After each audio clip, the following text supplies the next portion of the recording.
Welcome back, everybody, to another deep dive. This time, we're really digging into habits, and specifically Charles Duhigg's book, The Power of Habit.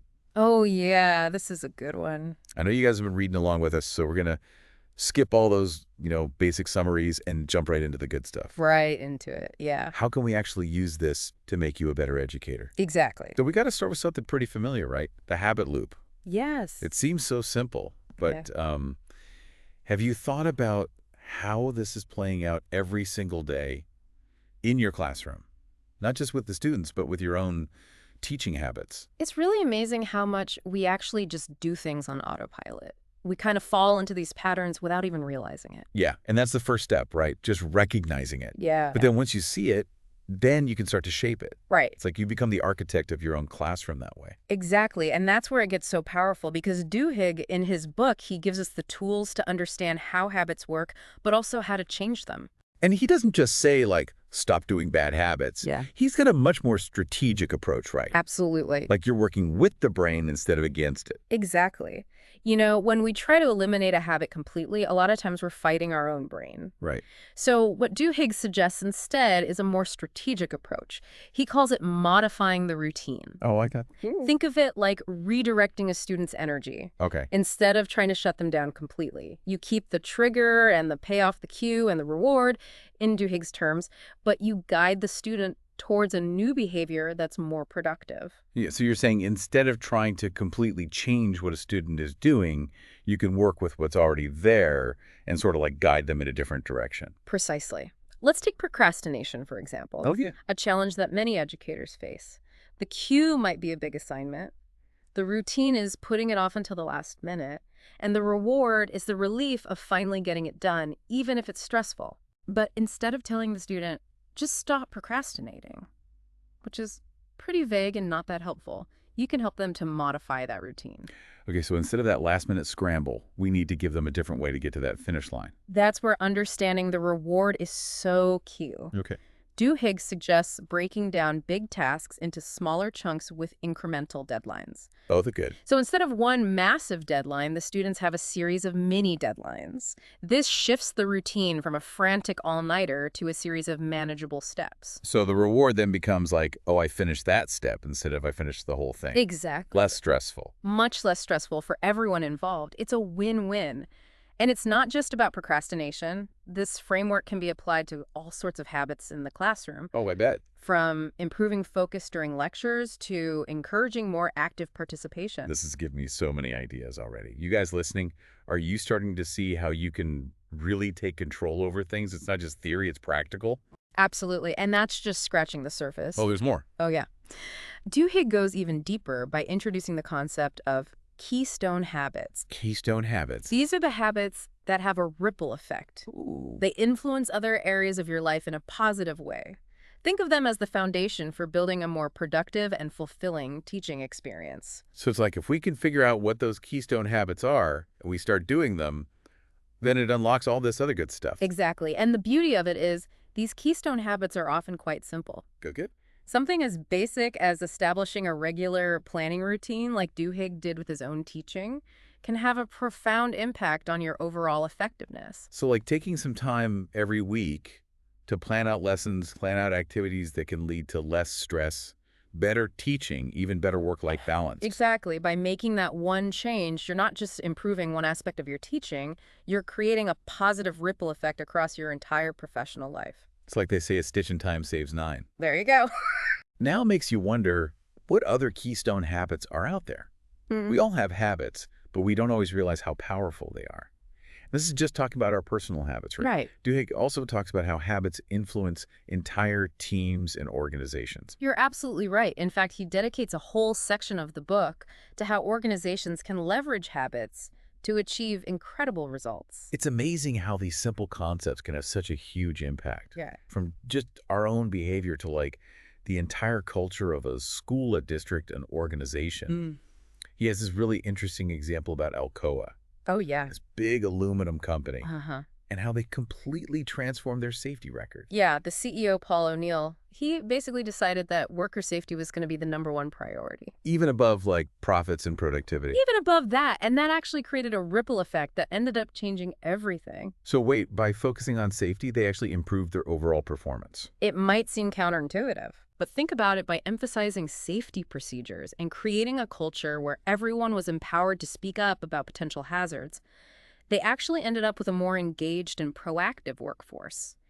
And this led to not only fewer accidents, but increased efficiency and productivity. So it's like a win-win. Exactly. By focusing on something that seemed simple, they actually got all these other good outcomes too. And you can apply that same principle to an educational setting. Okay. By cultivating a culture of positive habits, Always. whether it's through structured learning environments, collaborative learning groups, or consistent feedback mechanisms. You can create that ripple effect. Exactly. Okay, so now I'm thinking about all these possibilities, and it's kind of overwhelming. Where do we even begin?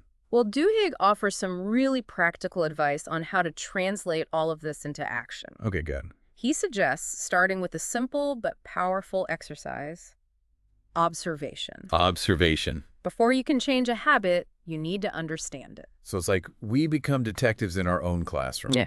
We're looking at all the little things we do and the kids do, trying to find those patterns.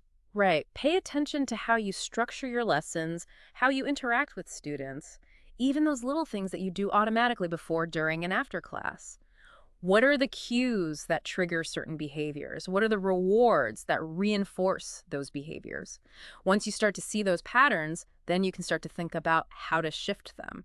So we're not even judging it good or bad. We're just like, what is it that's happening? Right. And then you can start to ask yourself, okay, which habits are serving me well? Which ones could use a little tweaking? And how can I use this habit loop framework to make those changes? So once we figure out, like, okay, that's the one I want to work on, then we use that 3-step process right. Yeah. Identify the cue, understand the reward, Yeah. replace the routine. Exactly. But it's not just replacing it, it's replacing it with something that's going to work just as well. Absolutely. Okay.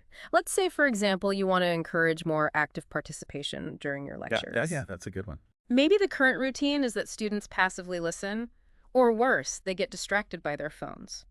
The cue might be the start of the lecture, but what's the reward for that passive behavior?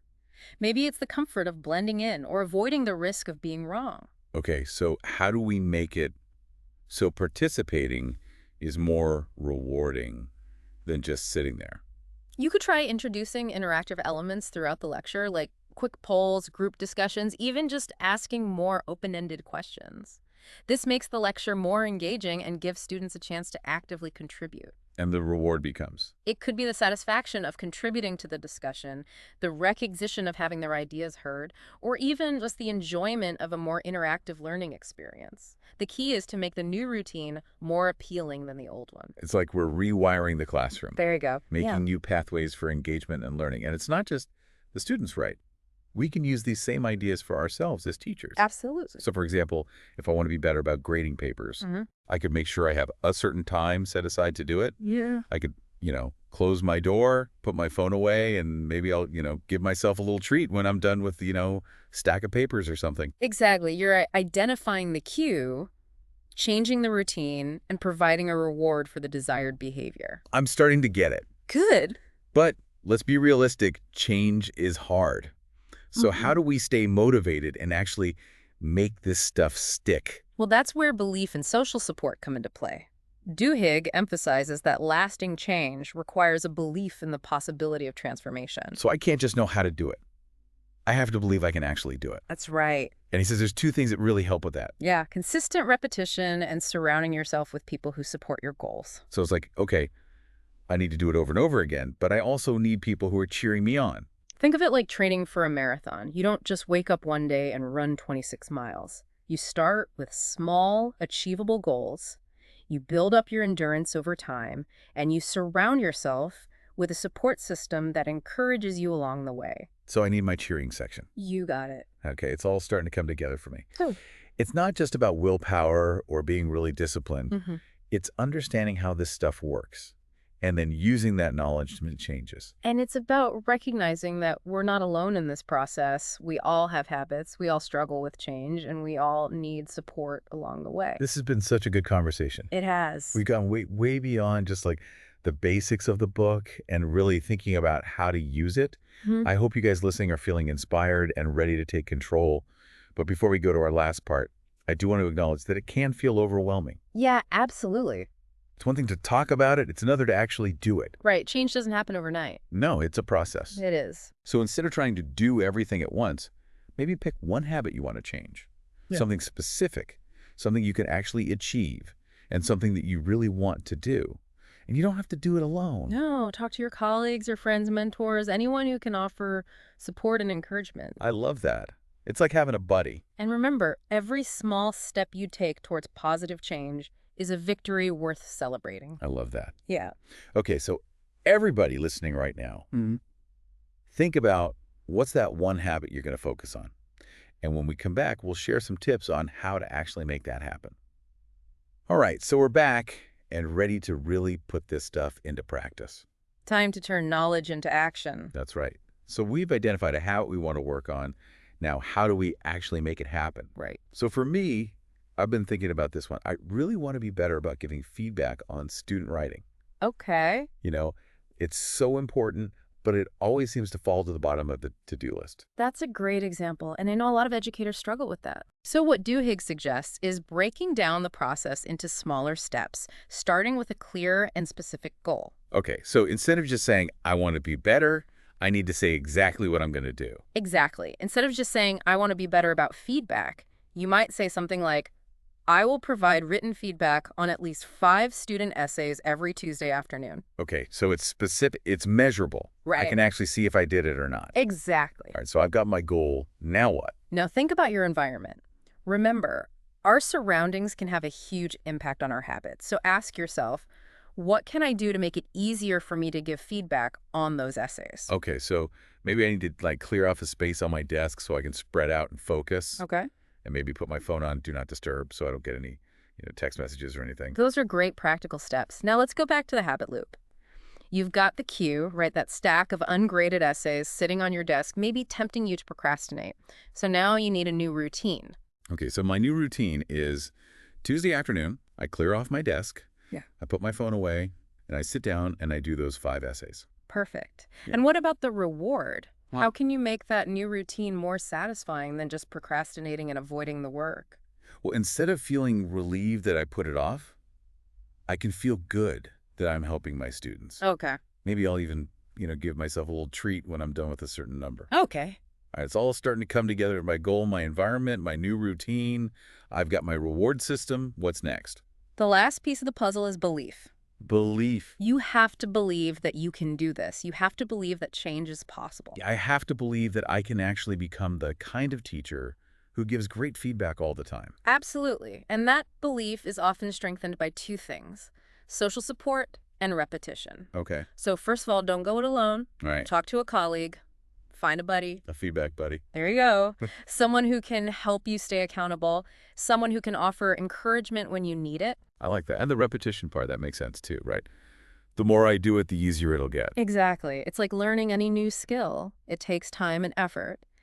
But with practice, it becomes second nature. Wow, this has been such a great deep dive. I feel like we've gone way beyond just like the basics of the book. Me too. I really feel like I can take control of my habits now. I hope everybody listening is feeling the same way. I hope so too. But remember, it's not just about changing our habits. Right. It's about making a difference for our students. Exactly. So by becoming more consistent about giving feedback, you're not just improving your own teaching. Yeah. You're helping your students become better writers. And that can have a lasting impact on their academic success and their lives beyond the classroom. It's pretty amazing to think how powerful a habit can be. So as you go back to your classrooms and your schools and your lives, think about what's that one habit you want to change. What difference will you make? Thanks for joining us for this deep dive. We'll see you next time.